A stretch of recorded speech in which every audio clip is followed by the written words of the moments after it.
हिसार का मन पसंदीदा रेडियो स्टेशन 92.7 बिग एफएम पर आप सुन रहे हैं आपके नए वाले दोस्त हर्ष भरत को। बिग मेहमान शो चल रहा है हर संडे। एक खास मेहमान के साथ मैं आता हूँ और आज भी एक खास मेहमान मेरे साथ है। लेकिन उससे पहले आपको बता देता हूँ, 4 स्कूल के फ्रेंड्स ने मिलकर एक कोशिश की कि सीए फील्ड में बच्चों को आगे ले जाया जाए और वो कोशिश धीरे धीरे यानी कि 1995 से आज तक अच्छे रिजल्ट प्रोवाइड करवा रही है। मैं बात कर रहा हूँ सीए के लिए हिसार ही नहीं पूरे नॉर्थ इंडिया में जाने माने institute Paras institute of commerce की। चलिए उन 4 दोस्तों के नाम आपको मैं बताता हूँ जो कि हिसार के जाने माने टीचर्स हैं। सुरेंद्र शर्मा जी, विवेक मनोचा जी, दुष्यंत जैन जी और राकेश शर्मा जी। और आज मेरे साथ स्टूडियो में मौजूद है सुरेंद्र शर्मा जी, जिन्हें 20 साल से भी ज्यादा टीचिंग का एक्सपीरियंस है। सर बहुत बहुत स्वागत है आपका 92.7 बिग एफएम पर। और सबसे पहले सवाल एजुकेशन के बारे में बात करें। आपके मायने में, आपके नज़रिए में एजुकेशन का रियल मीनिंग क्या है? देखिए सर, एजुकेशन कभी भी आपको गुलामी नहीं देती है। सबसे पहले हमें ये समझ लेना चाहिए, एजुकेशन वो है जो हमें फ्रीडम दे, जो हमें एंजॉयमेंट दे, जो हमारे हॉबीज़ हैं वो पूरी ज़िंदगी ज़िंदा रहें और हम उसी को अपना काम बना लें। ये एजुकेशन है। ऐसा नहीं होना चाहिए कि एजुकेशन पूरी करने के बाद आके आप कंपटीशन में पड़ गए, लोगों से जेलस फील करने लग गए, आपके अंदर एंजाइटी पैदा हो गई। एजुकेशन हमेशा दिमाग को साफ करती है। एक तो ये बात समझ लेनी चाहिए। दूसरा ये है, एजुकेशन किसी दायरे में नहीं बांधती है। जैसे मैंने शुरू में कहा कि अल्टीमेट फ्रीडम देती है। आप चीज़ों को एक्सप्लोर करते हैं। अगर आप रियल में एजुकेशन लेके आए हैं तो हमेशा पूरी ज़िंदगी आप एक्सप्लोर करते हैं, अपने माइंड को एक्सप्लॉइट नहीं करते। तो जो एजुकेशन आपको ये सब चीज़ें प्रोवाइड करवाती है वो रियल एजुकेशन है। इसके अंदर जो मैंने लगभग 8th क्लास से ही मैंने टीचिंग स्टार्ट कर दी थी, तो छोटे बच्चों से शुरू किया था, एलकेजी से शुरू करके, और मैं सीए तक पढ़ा रहा हूँ। तो इसके अंदर क्या है कि मैंने 3 चीज़ें निकाली है मोटी मोटी। आज की जो एजुकेशन है उसके अंदर बच्चे को एक किताबों के अंदर बांधा जा रहा है। अभी तक जो चल रहा है कि आपकी जो किताबें हैं उनको आप रट लो, याद कर लो, समझ लो, या जो भी है, मतलब सेंटर पॉइंट जो है वो किताबें हो गई है। लेकिन मैं इसे 3 हिस्सों में बांटता हूँ कि एजुकेशन कंप्लीट होने के बाद एक तो आप पूरे संगीत में होने चाहिए, आपके अंदर से म्यूजिक निकलना चाहिए, आपके अंदर से डांस निकलना चाहिए, मस्ती निकलनी चाहिए। Second one, games, sports.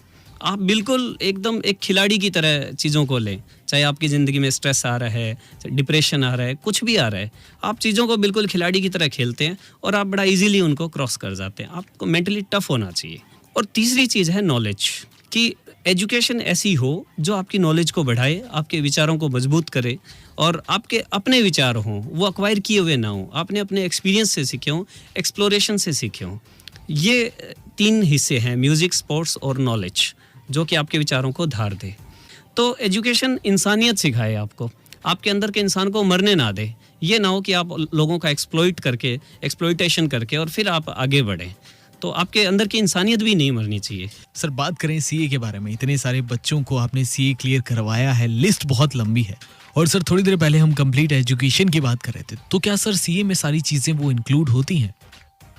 देखिए सर, क्या है कि सबसे पहले तो हमें मेहनती होना पड़ेगा। और मुझे नहीं लगता कि बिना मेहनत के आपको जो भी मिलता है वो बहुत ज़्यादा स्वाद देगा आपको। तो पहली बात तो ये है कि सीए बड़ी इंजॉयफुल डिग्री है, बहुत ही ज़्यादा एक्सप्लोर करने को आपको मिलता है, प्रैक्टिकल बेस्ड है। जैसे इसके अंदर 2.5 साल की प्रैक्टिकल ट्रेनिंग होती है, आपको किसी सीए के अंडर रह के करना होता है। सीए इंस्टीट्यूट की तरफ से पर्सनैलिटी डेवलपमेंट प्रोग्राम्स ऑर्गेनाइज किए जाते हैं, कंप्यूटर के आईटी कोर्सेज ऑर्गेनाइज करवाए जाते हैं। तो ये सब चीज़ें मिलके एक परफेक्ट पर्सनैलिटी बनाती हैं। लेकिन क्या है कि बच्चे सिर्फ मेहनत, बल्कि इसके अंदर क्या है कि स्मार्ट मेहनत चाहिए, सिर्फ मेहनत नहीं चाहिए। आपका जैसे हम लोग पारस में क्या करते हैं कि एक बच्चे को चारों तरफ से एक शेड्यूल के अंदर हम फ्रेम देते हैं कि बेटा ये आपके सोने का टाइम है, बच्चे की उसके हिसाब से, टेंडेंसी के हिसाब से, ये आपका डाइट का शेड्यूल है, ये आपकी स्टडी का शेड्यूल है, इस टाइम आपको थ्योरी पढ़नी है, इस टाइम आपको प्रैक्टिकल पढ़ना है, और इस टाइम आपको अपने गेम्स को टाइम देना है, इस टाइम आपको अपना संगीत सुनना है, म्यूज़िक सुनना है, या फिर आपका कोई एंटरटेनमेंट का जो भी ज़रिया है, जैसे बुक्स पढ़ने की हॉबी होती है कई बच्चों के अंदर, इस तरह से। तो आपके रिलेशनशिप भी ठीक रहने चाहिए, माँ बाप के साथ टच है या फ्रेंड्स के साथ है, वरना फ्रस्ट्रेशन आती है कि यार ये क्या पढ़ाई डाल दी, सारी चीज़ें जाती रही। तो एक बच्चा अगर बैलेंस करके करता है तो सीए बहुत ज़बरदस्त डिग्री है। और सबसे बड़ी बात है भरत जी इसके अंदर कि ज़्यादातर कोर्सेज पैसे ज़्यादा डिमांड करते हैं। लेकिन सीए कोर्स के अंदर आपके सीए इंस्टीट्यूट की फ़ीस, कोचिंग की फ़ीस और आपकी किताबों का खर्चा, ये सारा मिला के 1.5-2 लाख रुपए से ऊपर नहीं होता। और ये टोटल 4 साल की मैं बता रहा हूँ आपको। अब इसमें भी बच्चा अगर सेल्फ स्टडी से कर ले तो फिर वो उसकी कोचिंग की बहुत बड़ी अमाउंट जो है वो बच जाती है। तो मेरी नज़र में ये है कि बच्चा अगर स्मार्ट मेहनत करे ना तो ये सारा काम हो सकता है। और एक स्मार्ट मेहनत के साथ, शेड्यूल के साथ स्मार्ट मेहनत करनी पड़ेगी और इन्जॉयफुल कोर्स है ये। Sir, Paras institute of commerce को आप पूरे नॉर्थ रीजन में सबसे आगे लेके आए हैं, इसके पीछे क्या वजह है? मतलब कैसे बच्चे जो हैं इतना ज़्यादा अच्छा रिजल्ट दे पा रहे हैं? क्या है भरत जी कि हम लोगों ने, पारस इंस्टीट्यूट ने टीचिंग को एक जो टिपिकल फ्रेम होता है, जैसे हमारे टीचर्स के लिए ज़्यादातर यही होता है कि बच्चे को सिलेबस करवा दिया। तो मैं ये कहना चाहता हूँ कि सिलेबस जो है ना, टीचिंग एक महासागर है और सिलेबस करवाना उसका एक बाल्टी पानी के बराबर है। टीचिंग को अगर मैं 10 हिस्सों के अंदर बांटूं तो सिलेबस करवाना उसका 1/10 पार्ट है। तो इसीलिए बाकी जो 9 पार्ट्स हैं वो भी आपको बच्चे के मजबूत करने पड़ेंगे। उसको आपको प्रैक्टिस के अंदर, टेस्ट के अंदर उसका एंटरटेनमेंट हर्ट ना हो, उसकी पर्सनल लाइफ डिस्टर्ब ना हो, रिलेशनशिप डिस्टर्ब ना हो, फ्रस्ट्रेशन ना आए। तो ये सारी चीज़ें आपको मैनेज करनी पड़ेगी और ये पारस कर रहा है। तो इसीलिए क्या है कि बच्चे वहाँ से ज़्यादा, आप पारस के बच्चों को देखोगे पूरे मस्त मिलेंगे, आपको फ्रस्ट्रेशन के अंदर नहीं मिलेंगे। वो कहीं भी नाचते गाते, डांस भी कर लेंगे, गाने भी सुना देंगे, क्लासेस में खूब परफॉर्मेंसेस होती है।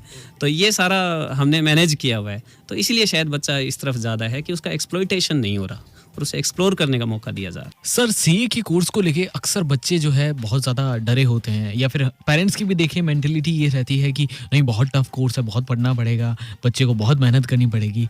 और ख़ास करके गांव के बच्चों के बारे में बात करें तो वो सीए के बारे में अगर बाई चांस उन्हें पता चल जाता है तो वो डर जाते हैं, कहते हैं नहीं यार सीए कम्पीट नहीं कर पाएंगे। वो जो फर्स्ट स्टेज होता है वहाँ तक नहीं जाते हैं, एक इंक्वायरी करनी होती है कि कोर्स कैसा है, क्या वो कर सकते हैं, उसी स्टेप से ही पीछे हट जाते हैं। 2 बातें हैं। एक तो कि कॉमन जो स्टूडेंट है वो सीए कोर्स से डरता है।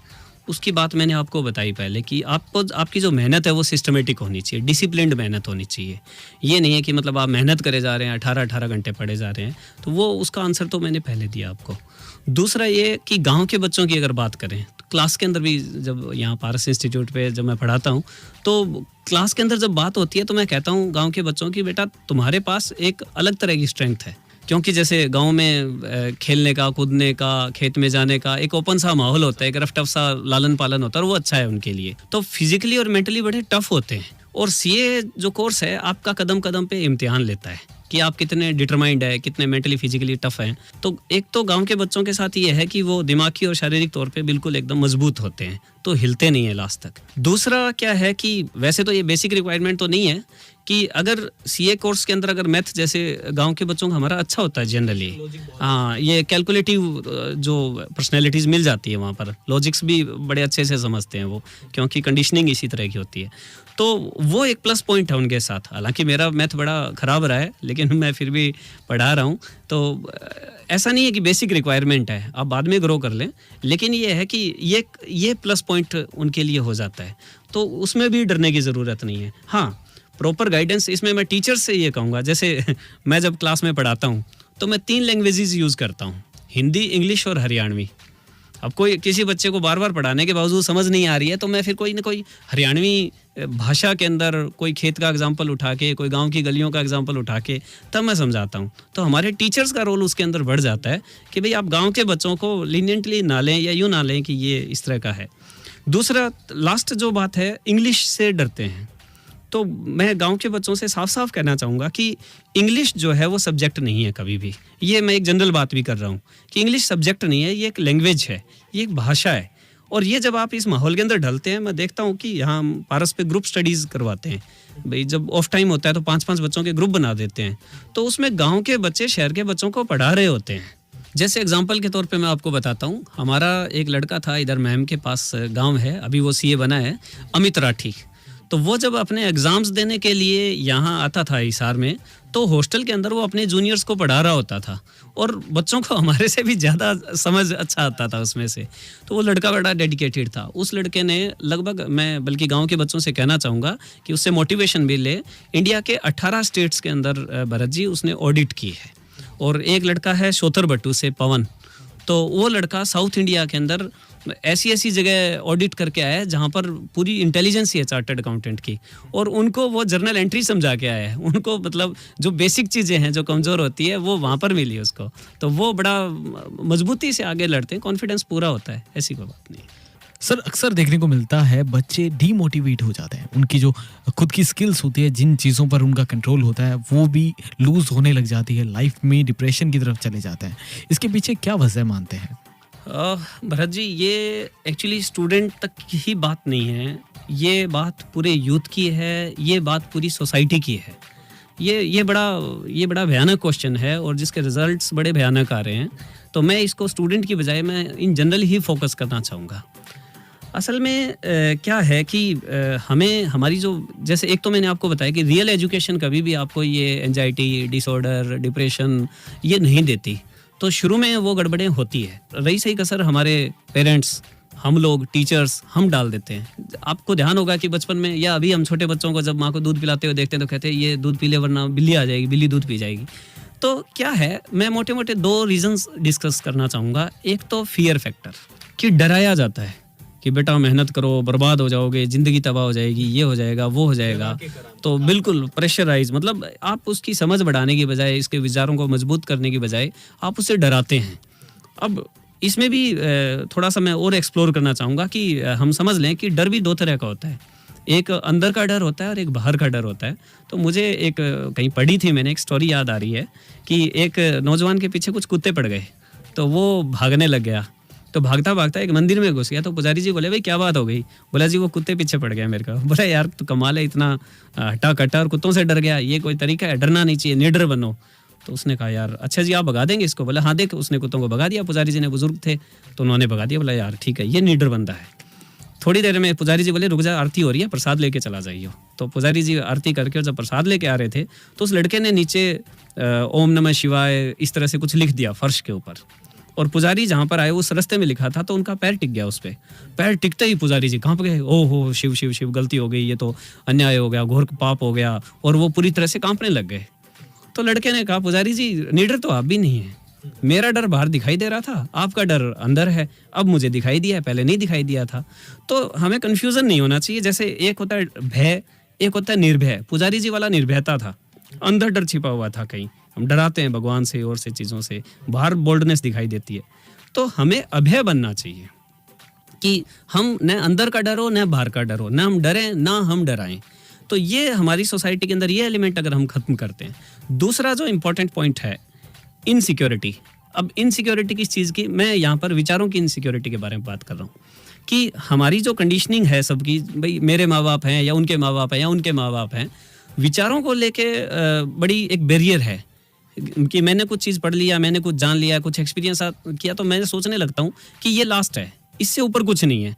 लेकिन ये बड़ी गड़बड़ है। आपको हमेशा कभी भी कंप्लीटनेस की फीलिंग नहीं आनी चाहिए, आपको हमेशा नया सीखने की एक रहनी चाहिए, एक जज्बा रहना चाहिए। अब बात ये आ जाती है कि ठीक है ये तो प्रॉब्लम हो गई, मैंने आपको प्रॉब्लम बता दी कि ये प्रॉब्लम है। अगर इसके दूर करने की अगर बात करें तो इसके अंदर कुछ बातें हैं। जैसे अब मैं ये बात तो मैं यूथ से ही कह सकूंगा क्योंकि जिनके विचार पक गए हैं वहाँ कोई गुंजाइश नहीं है। तो यूथ अपने बचपन को ना खोएं आपके साथ। अब बचपन का मतलब ये नहीं है कि आप रोड पे गुलेटियां मारते फिरे या हो रहे, एक अवेयर्ड चाइल्ड की तरह बिहेव करें, आपको कोई बेवकूफ़ ना बनाए।